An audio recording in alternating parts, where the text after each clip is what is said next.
For your former club, Leon, how potentially damaging, as Michael says, at this stage, could that be? Yeah, hugely damaging. Performance was terrible. Losing so many goals, looking at goal difference, it's starting to become a part of the thinking. And if anyone was under any illusion that Everton are in a serious relegation fight, well, they're certainly aware of that now, because that kind of performance is disastrous. As touched on, Spurs didn't have to work too hard, or certainly not hard enough to score those goals. Everton made the spaces for the good players like Kane and Son to run into. If you're going away from home to somewhere like Spurs, I'm sure you look at what are their strengths, what are their weaknesses, how are we going to make sure we get a result there.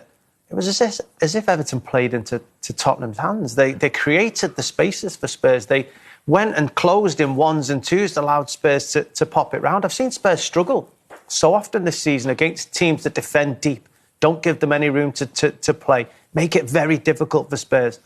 Everton did the opposite tonight, and it's no surprise that Spurs scored so many goals. Congratulations. Just how much did you need a night like this in front of your own supporters? Yeah, I think I said before the game that's the kind of thing we needed. We needed to start fast, and that's exactly what we did. Just clinical again in front of goal like we were against Leeds, just finishing off the chances that we had, and we pretty much killed the game in the first half. What do you think was the key tonight? Because Everton came out and started well. They looked bright in the first 10 minutes. Yeah, I think they had a bit of possession to start, but I think we were just clinical, We just had when we had the opportunity to slide somebody in or make a great chance, I think we pretty much took it. So, look, I don't think they created too much. I think on both ends of the pitch we were pretty solid. How much did you enjoy your own contribution tonight, and your contribution since you've got back into the team? Yeah, look, obviously that position I love. I think like I said before, that's the reason why I'm at Tottenham. I was playing that position at Wolves, and it was managing to get in at the back stick and create chances and score goals. So hopefully I can keep it up.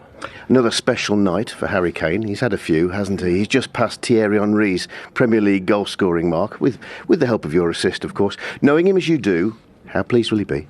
Yeah, he'll be pleased, but I think he's gone for all types of records, isn't he? So I think that'll just be kind of a couple of goals. Like, he'll be looking at other records he'll be going for Shearer and stuff like that. So look, he'll be pretty pleased, but he'll be thinking about where he can get his next goals from.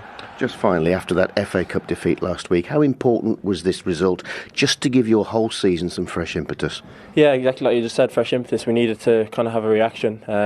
We said the same thing after the Burnley game. We had the reaction at Leeds, and after Middlesbrough, it's pretty much the same conversation. We need to show some character, personality, and look, we don't want to be an inconsistent team where we're kind of having to have the same conversation after every 2 games. So hopefully this is the start of an unbeaten run, see how far we can go until the rest of the season. Matt, well done tonight. Thank you very much. Yeah, Manchester United next, of course, which we'll get to a little bit later on. But Michael, you alluded to it. Whatever Frank Lampard has said at half-time, you cannot legislate for the start they had to the second half. That was a nightmare start. You're coming out with, I'm sure in the changing room they've tried to rally, they've tried to be positive, they've tried to come out thinking, start well. It's the old cliche of start well, second half, at least to get back in the game in some way. And then to concede scrappily. But it was that little pocket, wasn't it, in front of the back four all game really, that was causing them problems, and just getting bodies in the box. And when it was at that stage, it was one mistake. It was pressed, bomb, aggressive from Tottenham, and Son running at you like that. When they're in this little position now, in that space, in that pocket, in between that corridor, they are tough to stop, but they were getting in there far too often, really. That was the problem with it. That was the problem all the way through, letting them that space that we spoke about so much. I mean, that's 42 seconds into the second half. Everton's left back, John Joe Kenny, not even in the shot, not even on screen. Tottenham getting in behind Alan, who was exposed all night long, and then getting a back, 2 centre-halves who just weren't up to the task. I felt sorry for Branthwaite coming on in that situation as a young player, expecting to sort of lead a back line. And there's a lot of weight on a young man's shoulder, and he went about his task gamefully. But, I just thought Everton just too often this season, especially away from home, just not up to the challenge. Couldn't agree more. I mean, Frank's got it all wrong, but I mean, you have to give Tottenham credit there. The dynamic duo in the middle of the park there, combining like a telephone box, create a melee, the space out wide, some Son, space wide, and Kulusevski finds the right pass.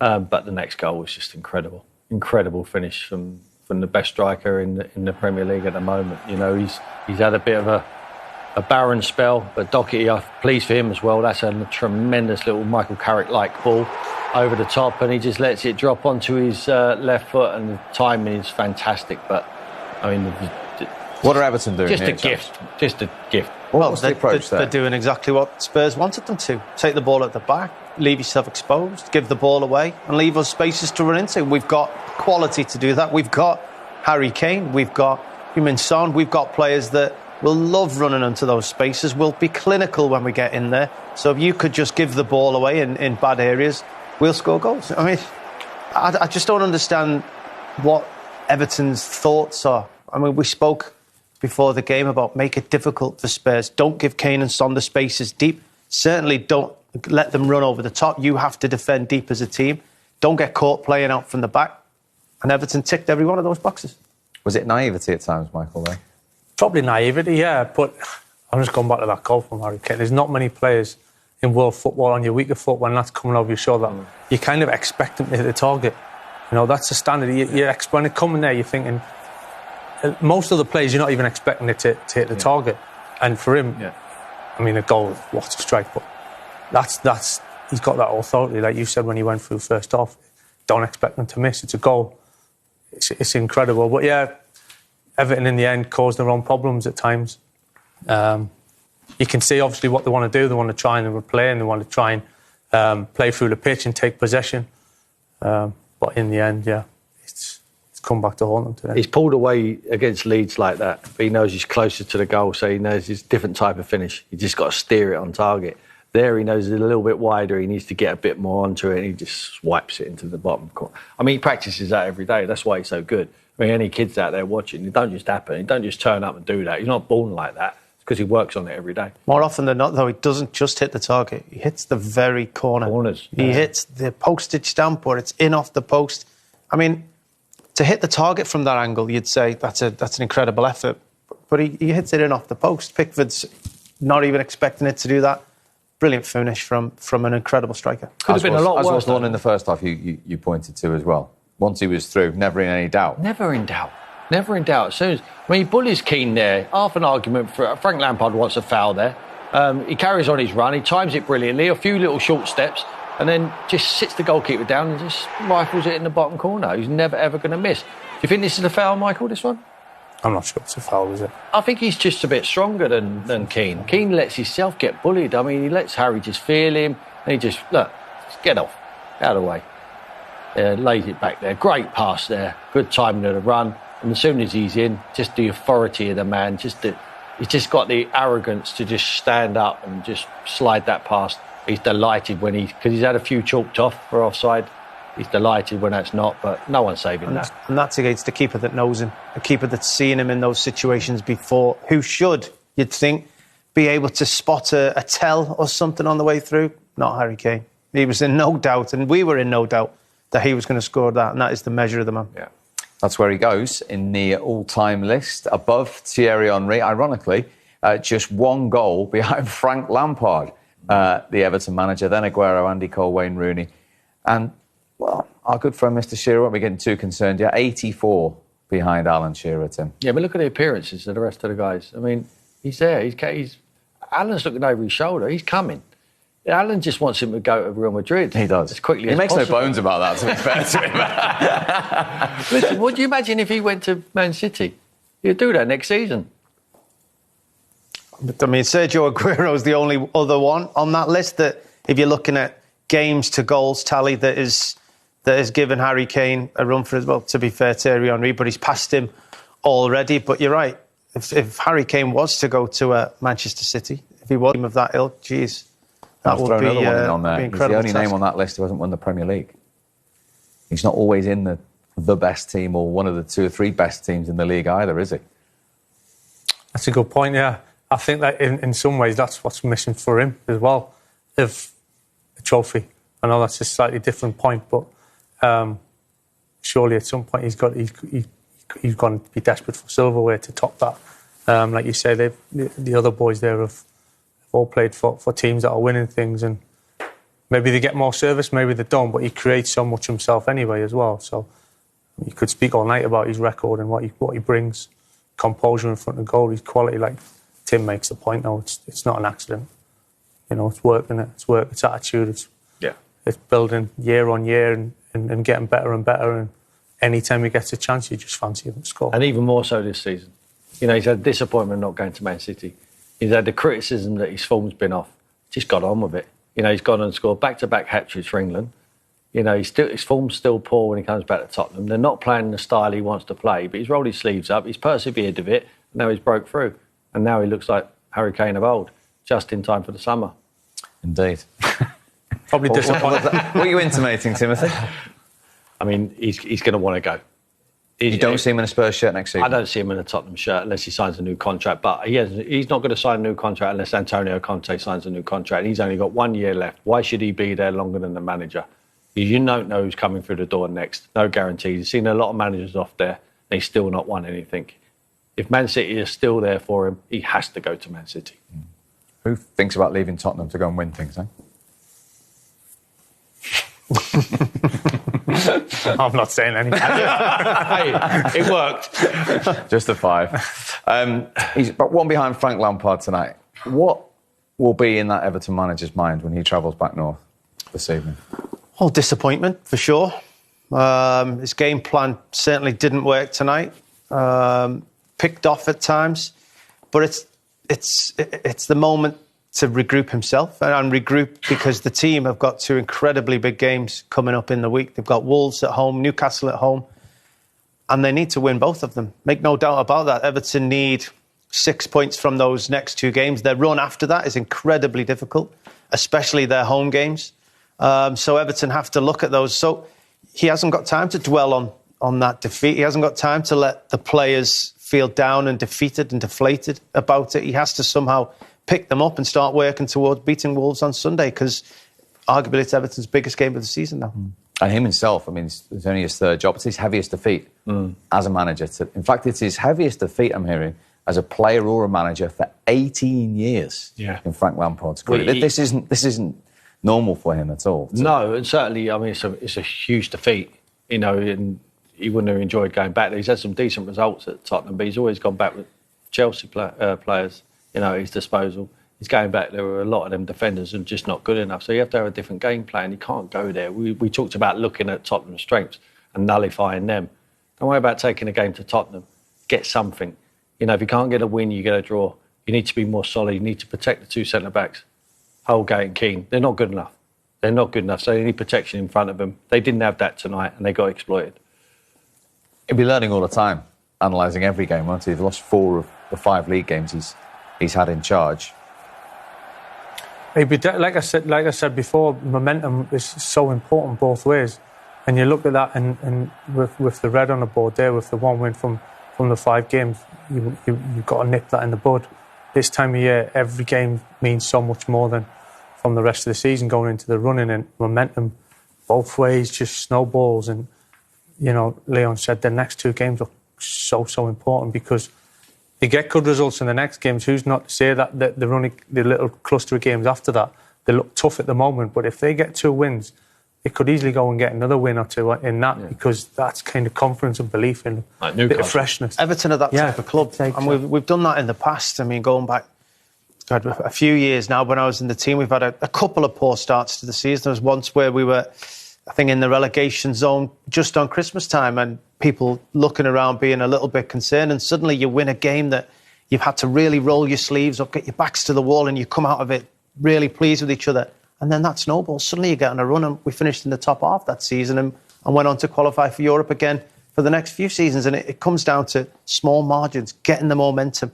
But that starts by getting clean sheets, and that starts by going away from home and being difficult to defeat, not conceding 5 and exposing yourself. Tim's right, Everton are weak at the back. So you can't necessarily play this high press in this game where you're playing forward because you're going to leave your 2 weakest players with 2 of their best players. You can't afford to do that. So Everton have got to try and figure out a way of protecting their centre-halves more. OK, we hope to get the thoughts of Frank Lampard shortly. First, the winning manager, Antonio Conte. Antonio, congratulations. We've seen some different emotions from you of late, haven't we? Sum up your emotions after what you've seen tonight.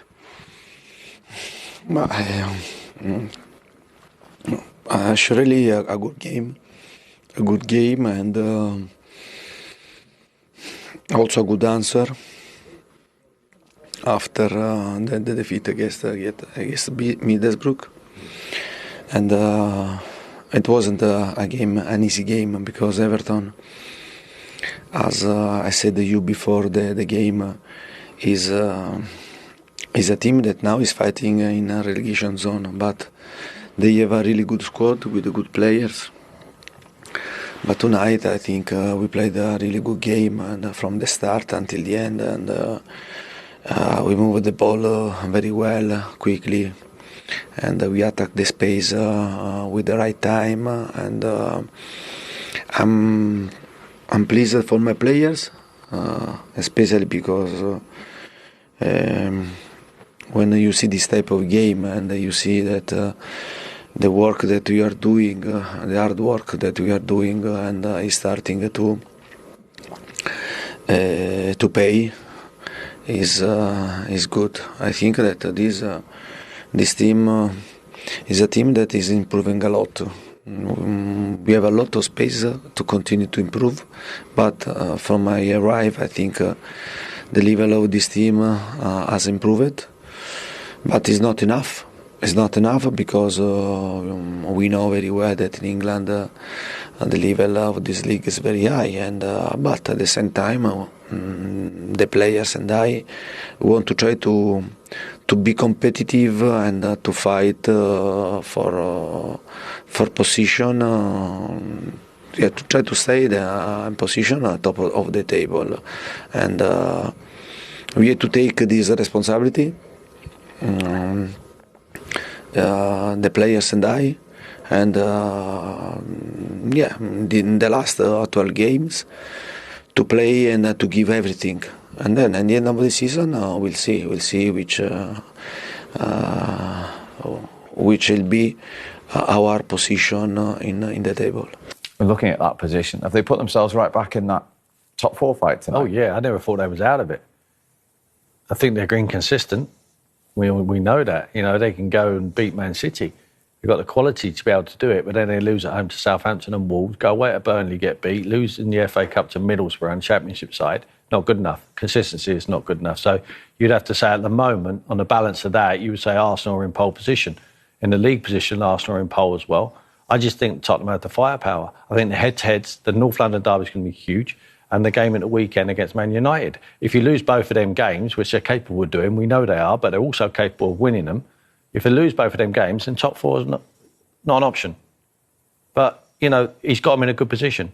Before he went in, let's not forget, Nuno had him in a dreadful position in the league, but he would want more consistency, as all the Tottenham fans would and all the players would. But it's up to him to try and find that.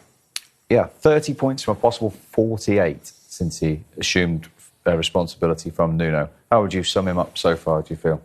I think they've had spells where they've looked extremely dangerous and positive and looked like they could go on a real run, and at one stage they were really challenging Chelsea not so long ago, and they were really in touch and distance of that, and then kind of a couple of results didn't go their way, and then they've ended up being where they are. But for them to be, like Tim said, for them when he took over the position they were in, to be there and having a good chance. I mean, it's so tight there, though, isn't it?